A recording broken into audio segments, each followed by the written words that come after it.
সুপ্রভাত আমার প্রিয় বন্ধুদের জানাই নমস্কার ও ভালোবাসা। আমার জীবনের আর একটা নতুন দিনে আপনাদের স্বাগত জানাই। যে দিনটা আমার বয়সের সাথে যোগ হয়ে আমার বয়সের একদিন বেড়ে গেল, আর আমার আয়ুর সাথে বিয়োগ হয়ে আমার জীবনের একদিন কমে গেল, কিন্তু আলটিমেটলি আমার জীবনের একটা নতুন সকাল আর একটা নতুন দিন।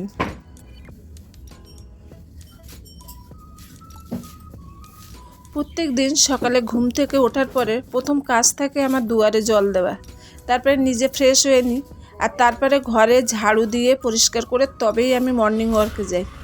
কিন্তু আজকে ঘুম থেকে উঠতে একটু লেট হয়ে গেছিলো, তাই আর ঘরে ঝাড়ু লাগাতে পারিনি। মর্নিং ওয়ার্কে চলে গেছিলাম, আর এখন সেখান থেকে এসে এই কাজগুলোকে করতে হচ্ছে।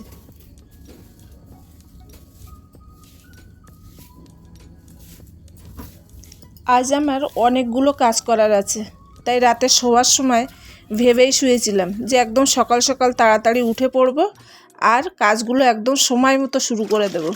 কিন্তু ওই যে বলেন না, যে বনে বাঘের ভয় সেই বনেই রাত হয়। প্রত্যেক দিন সময় মতো অ্যালার্ম ছাড়াই ঘুম থেকে উঠে যাই, আর আজ অ্যালার্ম দিয়েও ঘুম থেকে উঠতে পারিনি।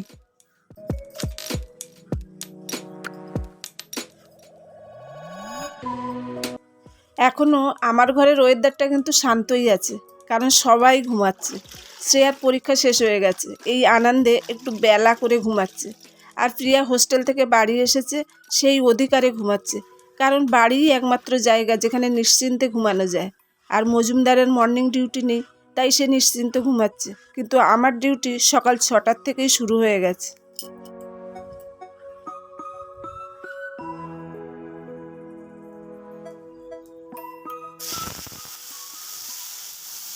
সকালেই বলেছি আজকে অনেক কাজ আছে, আর কি কাজ সেগুলো অবশ্যই আপনারা দেখতে পাবেন, কারণ আপনাদের সাথে নিয়েই কাজটা করব। আর সাথে নিয়ে কথা বলতে গিয়ে মনে পড়লো, যারা এখনও পর্যন্ত আমার ভিডিওটা দেখতে দেখতে আমার সাথে সাথে এত দূরে চলে এসেছেন, তাদের যদি আমার ভিডিওটা ভালো লাগে তো অবশ্যই সাবস্ক্রাইব, লাইক, শেয়ার আর কমেন্ট করবেন।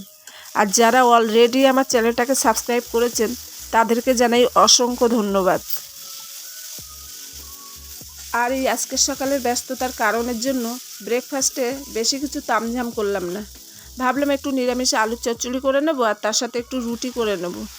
তো নিরামিষে আলুর চচ্চড়ির জন্য কড়াইতে তেলের ভিতরে একটু কালো জিরে আর শুকনো লঙ্কা ফোড়ন দিয়েছি, তারপর টুকরো করে রাখা আলুগুলো দিয়ে দিলাম, দিয়ে কিছুক্ষণ নেড়ে একটুখানি ভেজে নিয়েছি, হালকা ভেজেছি গায়ের জলটা যাতে ড্রাই হয়ে যায়।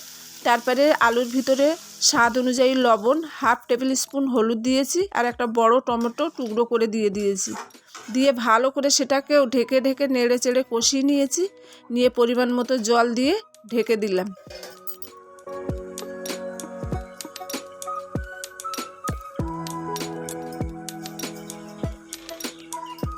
আমার ভিডিও করা দেখে কাকটা ভয়ে পালিয়ে গেল বিস্কুট না নিয়ে, যদিও আমি ওর জন্য রেখেই দিয়েছি, ও পরে এসে আবার নিয়ে যাবে। আর এখানে দেখুন আমার আলুর চচ্চড়ি একদম রেডি।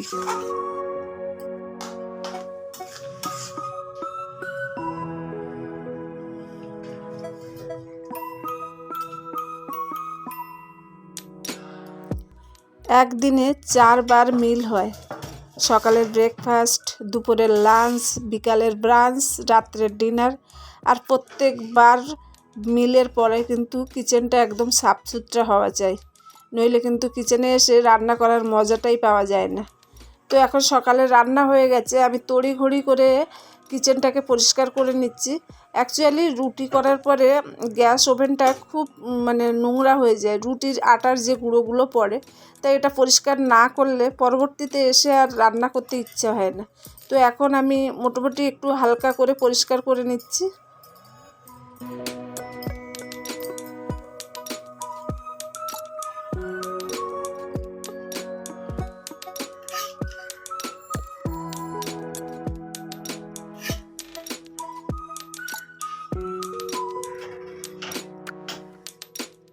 শীতটা অনেক দিন আগেই চলে গেছে, তবে হ্যাঁ এখন ভোর রাত্রের দিকে হালকা ঠান্ডা লাগে, তবে সেটা আবার ফ্যান যদি চালানো হয় তবে।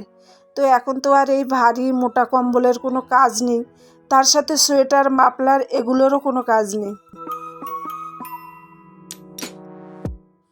2-3 দিন ধরেই এই যুদ্ধই চলছিল, সোয়েটার, মাফলার, টুপি সমস্ত কিছু ধুচ্ছিলাম, তার সাথে সাথে কম্বল, তার কভার সমস্ত কিছু ধোয়া হচ্ছিল আর শুকানো হচ্ছিল। এই কম্বলের কভার লাগাতে আমি কিন্তু খুব নাস্তানাবুদ হয়ে যাই, মানে পুরো হিমশিম খেয়ে যাই। কখনো কখনো কোনো কম্বলের কভার খুব সহজেই পরিয়ে ফেলি, আর কোনোটায় এমন ফেঁসে যায় যে কিছুতেই একদম ঘাম ছুটে যায়, তবু কভার ঠিক করে লাগাতে পারি না।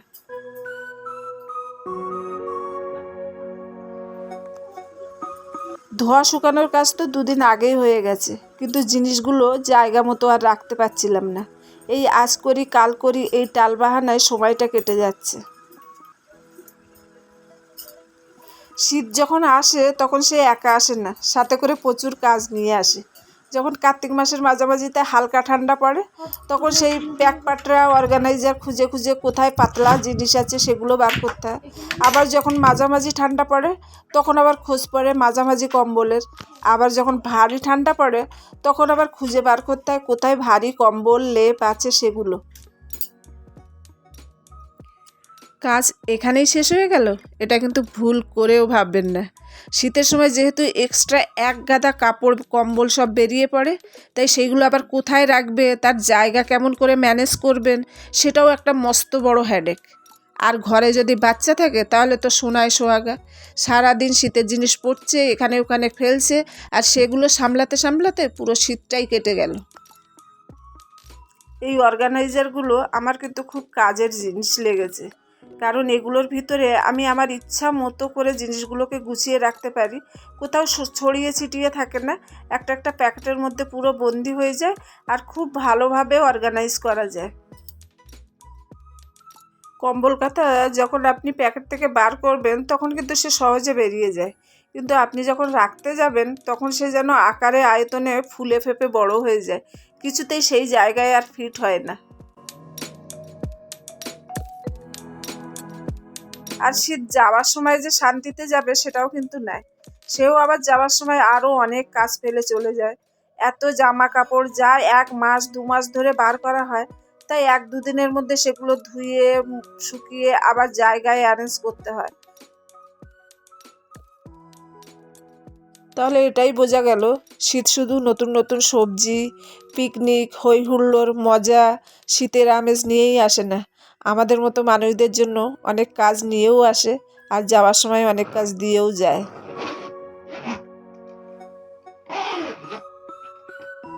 বক্স খাটের এক সাইডে কম্বল কাঁথা এগুলোকে রাখি, আর এক সাইডে শীতের যে উলের জিনিসগুলো থাকে সেগুলোকে রাখি। জিনিসগুলো ভরার সাথে সাথেও বিছনার চাদরটাকেও চেঞ্জ করে নিলাম। এমনিও 4-5 দিন হয়ে গেছিলো বিছনার চাদর পাতা হয়েছিল, তাছাড়াও এখন যে এতগুলো জিনিস এধার ওধার করা হলো, তো তার জন্য মনে হচ্ছে যেন বিছনায় একদম পুরো বালি বালি হয়ে গেছে। তো তার জন্য একদম ঝেড়ে একটা নতুন চাদর পেতে নিলাম। বিছনার চাদরটা চেঞ্জ করার পরে ভাবছি ভুলই করলাম, আর একটু পরেই চেঞ্জ করলে ভালো হতো, কারণ শ্রেয়ার এক্সামের পরে 2 দিন হয়ে গেছে, 2 দিন ধরেই ওকে বলছি যে বইগুলোকে ঠিক করে নিতে, কারণ আবার নতুন ক্লাসের বই আসবে, তার জায়গাও বানাতে হবে, কিন্তু সে এতটাই খেলায় এতটাই অন্য কাজে ব্যস্ত কিছুতেই করছে না। তাই আজকে একদম জোর জবরদস্তি ধরে ওকে দিয়ে করিয়ে নিচ্ছি। ওর দিদিও একটু হেল্প করে দিয়েছে, দিয়ে তাকটাকে ভালো করে গুছিয়ে নিলাম। কাজগুলো সারতে সারতে একটু বেলা হয়ে গেল, কিন্তু মনে আর চোখের অনেক শান্তি পেলাম। কাজগুলো হচ্ছিল না বলে মনটা সবসময় খচখচ করছিল, আর চলতে ফিরতে ঘরের ভিতরে এতগুলো কাপড়ের ঢিবি দেখে মানে চোখের অস্বস্তি বাড়ছিল।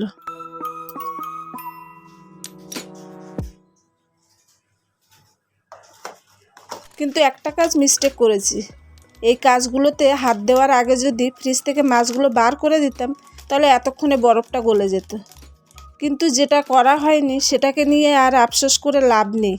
যখন জাগবে তখনই সকাল, এই কথা দিয়ে মনের সান্ত্বনা দিয়েই মাছগুলো বার করে দিলাম। কাল বিকালে একটু বেরিয়েছিলাম, আর ঘরে কিছু বাড়ন্তও হয়ে গেছিলো মশলা, তো সেই মশলাগুলো আসার সময় নিয়ে এসেছিলাম, কিন্তু ঠিক জায়গায় সেগুলো রাখা হয়নি। তাই ভাবছি এখন মশলাগুলো জায়গা মতো রেখে আর স্নানে চলে যাব, কারণ এতগুলো কাজ করার পরে পুরো ঘেমে নিয়ে গেছি, আর একদম কোনো কিছু ভালো লাগছে না। তাই একদম কাজ স্নান সেরে তারপরে এসে পূজা দিয়ে রান্নার কাটাকুটি বাটাবুটি গুছানো যা আছে সেগুলো কমপ্লিট করব।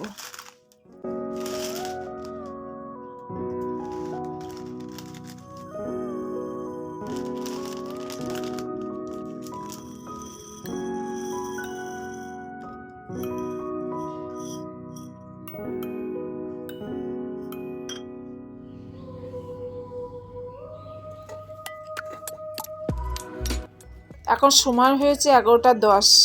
আমার স্নান হয়ে গেছে, পূজাও দিয়ে নিয়েছি, দিয়ে ঝটাপট সবজি কাটতে বসে পড়েছি। কারণ আজকে কিন্তু একদম আমার কাজ করতে করতে পুরো জীবন কয়লা হয়ে গেছে।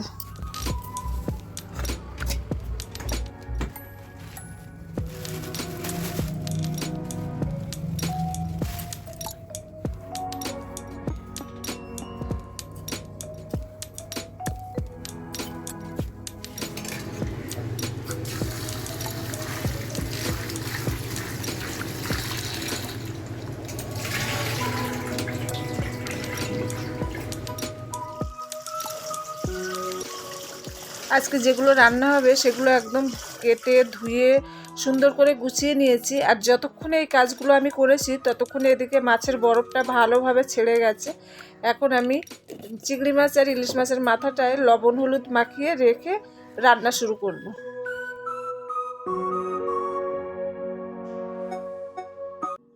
তো এখানে কিন্তু সমস্ত কিছু রেডি করে নিয়েছি, কি কি রান্না করব সেগুলো পেঁয়াজ রসুন আদা কেটে নিয়েছি, মাছের লবণ হলুদ মাখিয়ে নিয়েছি।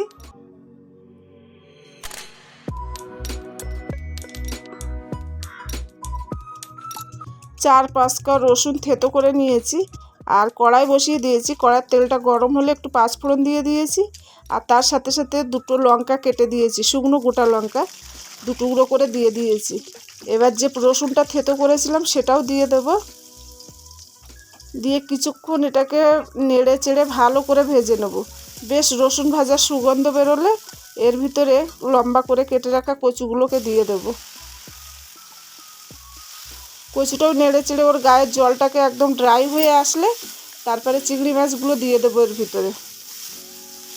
চিংড়ি মাছ আমি আলাদা করে কিন্তু ভাজি না, আলাদা করে ভাজলে শক্ত হয়ে যায় বলে, তা বাদে ভেজে রাখলে কেমন একটা গন্ধ ছাড়ে বলে, তো আমি একদম সবজির সাথে বা মশলার সাথে চিংড়ি মাছটা কষিয়ে নেব। আর এখানে দেখুন ঢেকে রেখেছিলাম, আর কচুটা কিন্তু ভাজা ভাজাও হয়ে গেছে, চিংড়ি মাছটাও ভাজা ভাজা হয়ে গেছে। আর কচুটাকে দেখে মনে হচ্ছে ওর ভিতরে আমি মশলা দিয়েছি, কিন্তু অ্যাকচুয়ালি চিংড়ি মাছের যে হলুদ মাখানো ছিল সেটা লেগেই এমন হয়ে গেছে, মানে কালারটা এত সুন্দর এসছে। এখন এর ভিতরে আমি 1 চা চামচের হলুদ দিলাম, আর স্বাদ অনুযায়ী লবণ দেব, আর একটুখানি জিরে ভেজে গুঁড়ো করে রেখেছিলাম সেটা দিয়ে দেব। দিয়ে ভালো করে কষিয়ে নিয়েছি, নিয়ে এখন পরিমাণ মতো জল দিয়ে দেব। যতটা জল দিলে কচুটা সিদ্ধও হয়ে যাবে আর মোটামুটি কিছুটা ঝোলও থাকবে, সেই পরিমাণে জল দিয়ে এখন ঢেকে দেব। আজকে সকাল 6টার থেকে উঠে এখন 12:30 বাজে, এক ফোঁটাও রেস্ট পাইনি, খুবই ক্লান্ত লাগছে। এদিকে দেখুন আমার কচুর তরকারিটা কিন্তু হয়ে এসেছে, কচুটাও ভালোভাবে বয়েল হয়ে গেছে। আর এটাকে এবার আমি নামিয়ে দেবো, একটু ঝোল ঝোল করলাম। আর আজকে রান্না করেছি কচু আলু চিংড়ি মাছ আর ইলিশ মাছের মাথা দিয়ে পুঁই শাক কুমড়ো আলু দিয়ে চচ্চড়ি বানিয়েছি। তো আমার ভিডিওটা আর বড় করব না, এইখানেই শেষ করব। যদি আমার ভিডিও ভালো লেগে থাকে তাহলে লাইক করবেন, ফ্যামিলি ফ্রেন্ডদের সাথে শেয়ার করবেন। আপনাদের জন্য কোনো বক্তব্য থাকে তা কমেন্টের মাধ্যমে জানাবেন, আর সাবস্ক্রাইব করবেন। তাহলে আপনারা সবাই ভালো থাকবেন, সুস্থ থাকবেন।